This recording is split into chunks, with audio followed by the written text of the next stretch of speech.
Hello everyone, once again wish you happy new year. ఈ వీడియోలో మనం నెక్స్ట్ కమింగ్ ఇయర్స్ లో మంచిగా గ్రో అయ్యే స్కోప్ ఉన్న సెక్టార్ గురించి డిస్కస్ చేసుకుందాం. ఈ సెక్టార్ మంచిగా గ్రోత్ అవ్వటమే కాదు, గుడ్ డివిడెండ్స్ ని కూడా ఇన్వెస్టర్స్ కి అందిస్తుంది. ఆ సెక్టారే డిఫెన్స్ సెక్టార్. ఫస్ట్ మేము ఈ సెక్టార్ గురించి ఎందుకు బులిష్ గా ఉన్నామో మా లాజిక్ ఏంటో ఎక్స్ప్లెయిన్ చేస్తాను.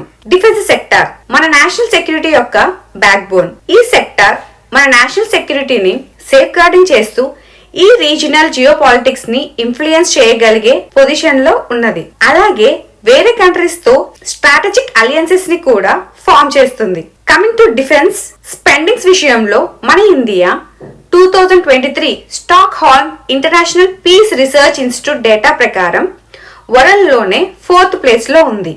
అలాగే వరల్డ్ పాపులేషన్ రివ్యూ డేటా ప్రకారం యాక్టివ్ ఆర్మ్డ్ ఫోర్సెస్ లో కూడా 2nd ప్లేస్ లో ఉంది. లేటెస్ట్ డేటా ప్రకారం కూడా మిలిటరీ రిసోర్సెస్ పై spendings and active armed forces విషయంలో వరల్డ్ లోనే టాప్ 5 కంట్రీస్ లో ఒకటిగా ఉంది. సో మనం డిఫెన్స్ విషయంలో ఇండిపెండెన్స్ వచ్చిన అప్పటి నుంచి బడ్జెట్ లో మంచి అలొకేషన్ ఇస్తున్నాం. దానికి తగినట్లుగానే ఈ సెక్టార్ లో స్టాక్స్ ఇన్వెస్టర్స్ ని పాస్ట్ అండ్ రీసెంట్ పాస్ట్ లో కూడా మంచి రిటర్న్స్ ని ఇచ్చాయి.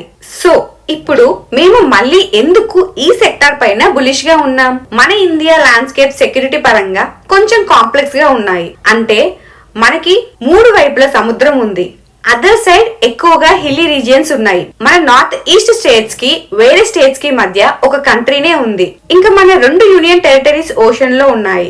ఈ కాంప్లెక్సిటీ మన డిఫెన్స్ ఫోర్సెస్ కి డిఫరెంట్ ఛాలెంజెస్ ఇస్తున్నాయి.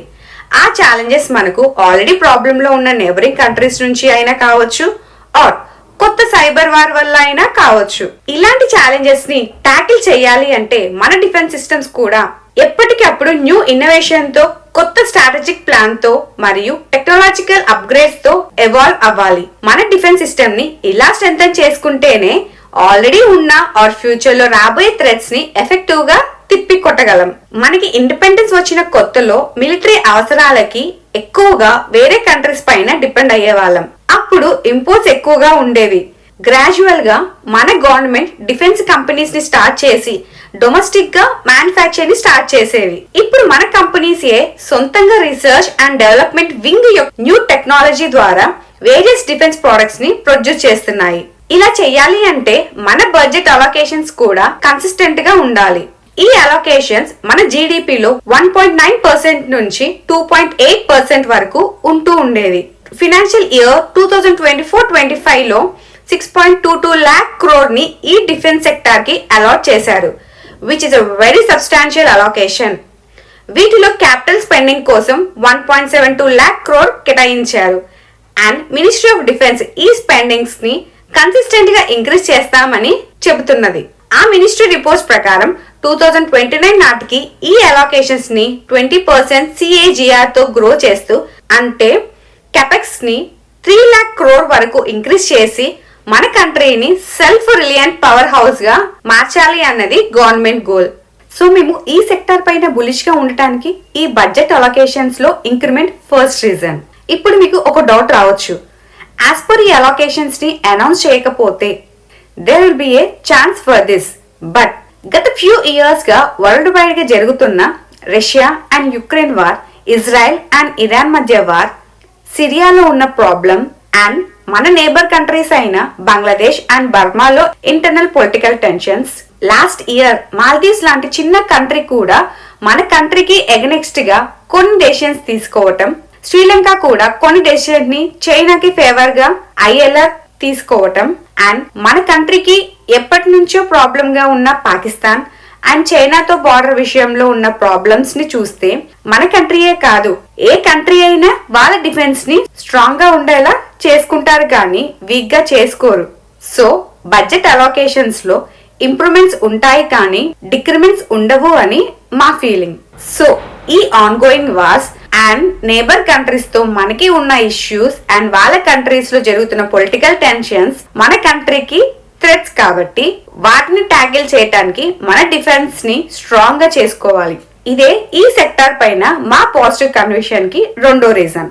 ఇలా స్ట్రాంగ్ గా చేసుకున్నామంటే మనం వేరే కంట్రీస్ పైకి యుద్ధాలకి వెళ్తామని కాదు, వేరే కంట్రీస్ మన మీదకి వార్ రాకుండా భయపడేలా మనల్ని మనం ప్రొటెక్ట్ చేసుకోవటానికి మన డిఫెన్స్ సిస్టమ్ ని స్ట్రాంగ్ గా ఉంచుకోవటం అన్నమాట.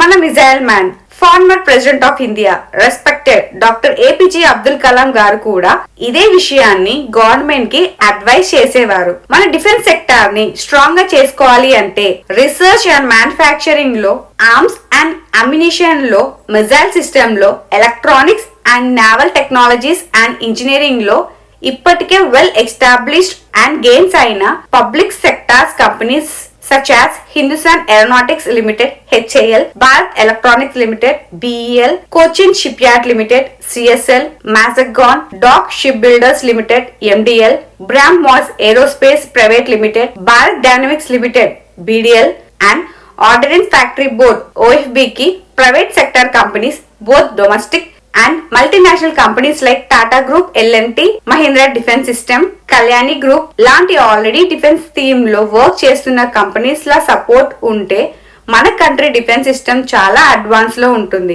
అలాగే ఫారెన్ డైరెక్ట్ ఇన్వెస్ట్మెంట్ FDI ని ఎంకరేజ్ చేయటానికి గవర్నమెంట్ వాళ్ళ పాలసీస్ లో చేంజెస్ తెచ్చింది. ఈ FDIలు ఆటోమేటిక్ రూట్ లో అయితే 74% వరకు, అదే గవర్నమెంట్ త్రూ అయితే 100% ఇన్వెస్ట్మెంట్స్ చేసేలా పాలసీస్ లో చేంజెస్ చేసింది.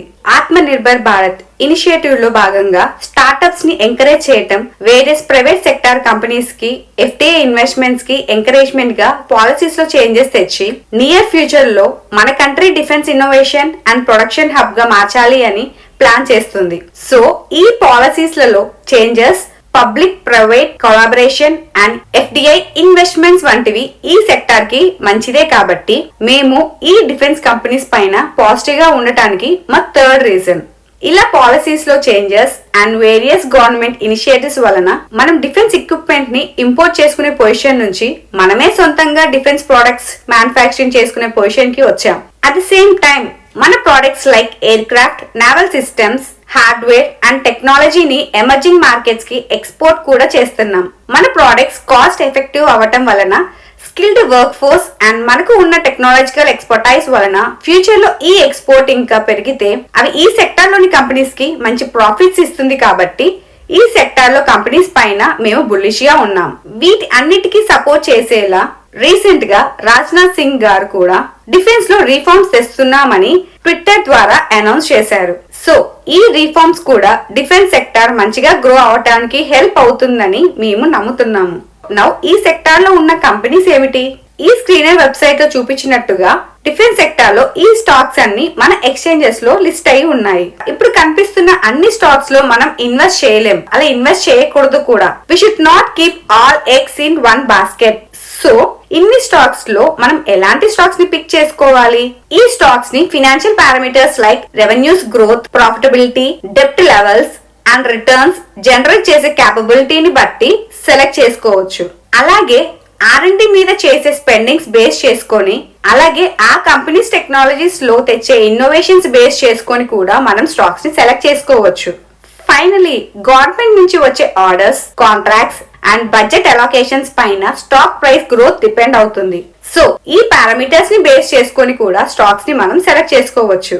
రీసెంట్ గా నువామా ఇన్స్టిట్యూషనల్ ఈక్విటీస్ వాళ్ళు వాళ్ళ రిపోర్ట్ లో 2025 లో ఇండియా డిఫెన్స్ సెక్టార్ లో మంచి గ్రోత్ చూడవచ్చు అని వాళ్ళ టాప్ పిక్స్ గా BEL and data patterns stock select చేశారు.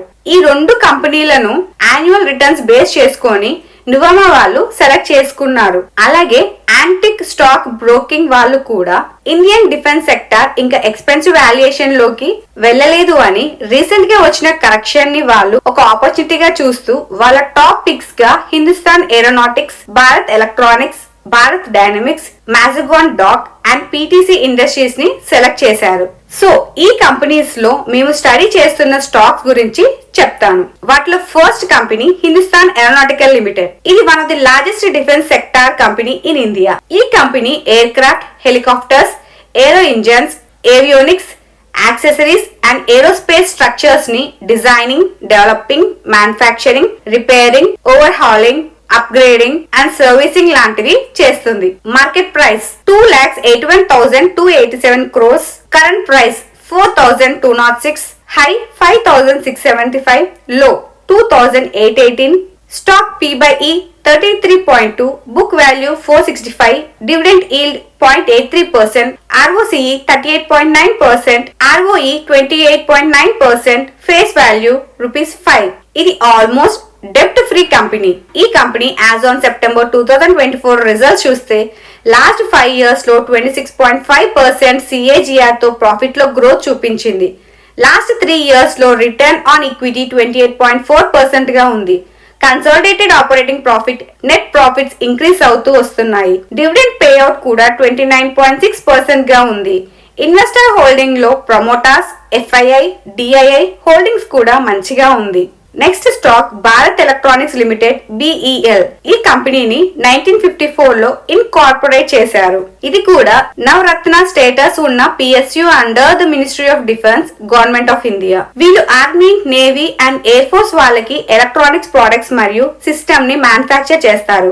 ఇవి కాక homeland security solutions, smart cities, e governance solutions, space electronics including satellite integration, energy storage products including e-vehicle charging stations, solar, network and cyber security, railways and metro solutions, airport solutions, electronic voting machines, telecom products, passive night vision devices, medical electronics, composites and software solutions. ఇలా ఈ company various fields లో diversify అయింది.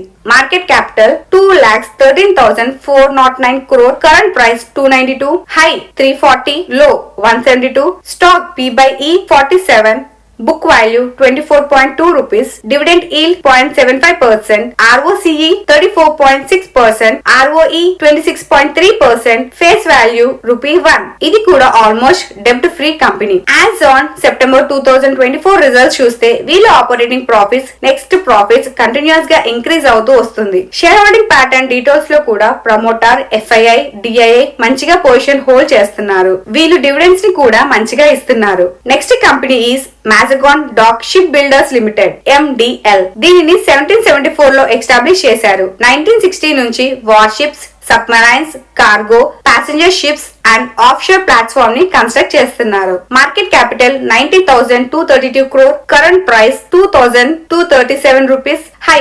₹2,930, లో ₹898, stock P/E 35.1, book value ₹181, dividend yield 0.61%, ROCE 44.2%, ROE 35.2%, face value 5. ఈ company కూడా almost డెబ్ట్ free. వీటి operating profits, net profits లో కాన్స్టెంట్ ఇంక్రిమెంట్ ఉంది. హై ప్రమోటర్ హోల్డింగ్ ఉన్న కంపెనీ ఇది అండ్ మంచి డివిడెండ్స్ ఇస్తున్న కంపెనీ ఇది. ఈ ముందు కంపెనీస్ ని మేము స్టడీ చేయడానికి లార్జ్ మార్కెట్ క్యాపిటల్ ఉంది, హైయర్ ROCE జనరేట్ చేస్తూ డెబ్ట్ ఫ్రీగా ఉండటం అనే క్రైటీరియాని ఫిక్స్ చేసుకున్నాం.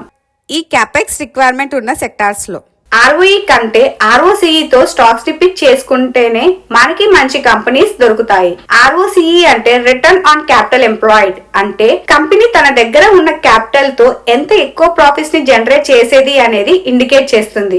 జనరల్ గా మినిమం 20% ROCE ఉంటే ఆ కంపెనీ ఫైనాన్షియల్ హెల్త్ స్ట్రాంగ్ గా ఉన్నట్లు. ఇంకా హయ్యర్ ROCE ఉంటే ఆ కంపెనీకి లాంగ్ టర్మ్ గవర్నమెంట్ కాంట్రాక్ట్స్ ఉన్నట్లు. అలాగే వీటికి గ్లోబల్ ప్రెజెన్స్ తో పాటు ఇన్నోవేటివ్ టెక్నాలజీస్ పైన ఈ కంపెనీస్ ఇన్వెస్ట్ చేస్తున్నాయి అని ఇండికేట్ చేస్తుంది. మన defence sector ROCE as of January 2025 కి 11.34% గా ఉంది.